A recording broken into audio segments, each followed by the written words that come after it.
Welcome back. Photoshop is finally magical. Let me show you, but please work along on your second viewing.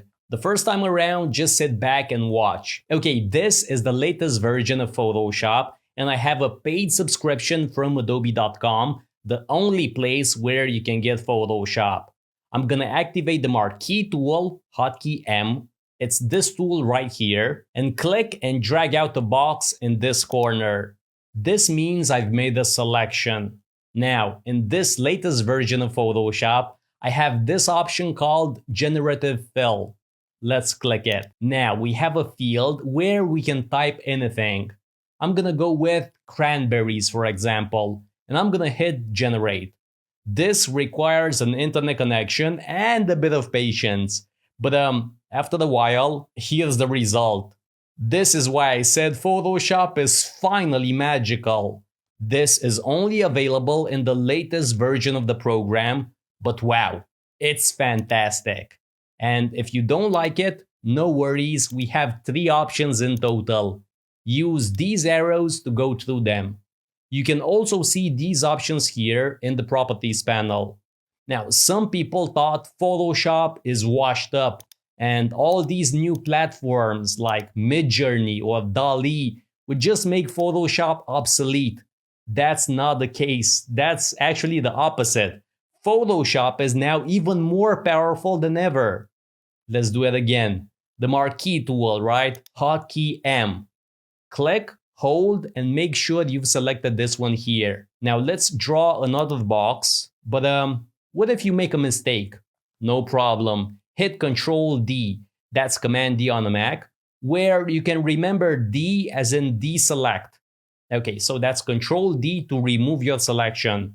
Now, draw it once again. Okay, click on Generative Fill, and let's type something different. Let's go with coconut, for example. You will have to wait for a while, but that's totally fine. I'm gonna edit it out. Okay, the result? Well, this is okay, but I'm not in love with it. I think we should try again. I'm gonna click on the same search field, but this time I think I'm gonna go with coconut chips. Now this should give me a better result. And well, yeah, I think this is a bit better. We can cycle through them and look for the best one. Now in my case, I'm looking for something realistic, but also something that matches the entire photo. Now in general, I use this feature for my social media posts, maybe for an ad on Facebook ads, or maybe for an image gallery for my own web shop. Now you may ask, Chris, does this generative fill always work?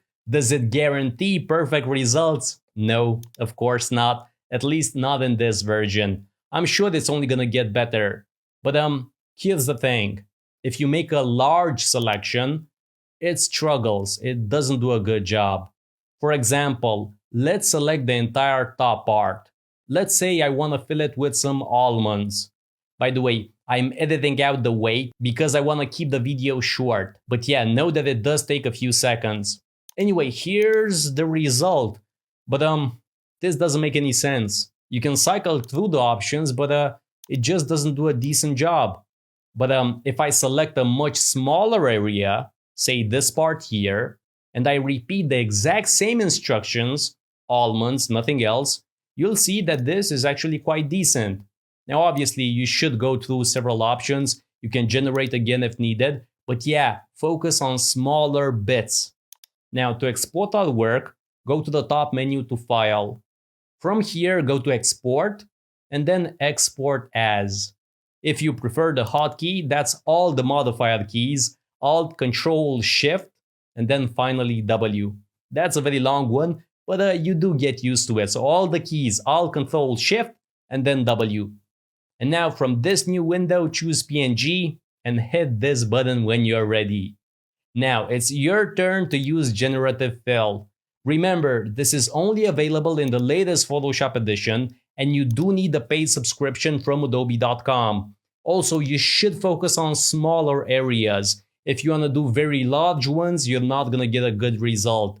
Now we have lots to cover, but this was just a preview.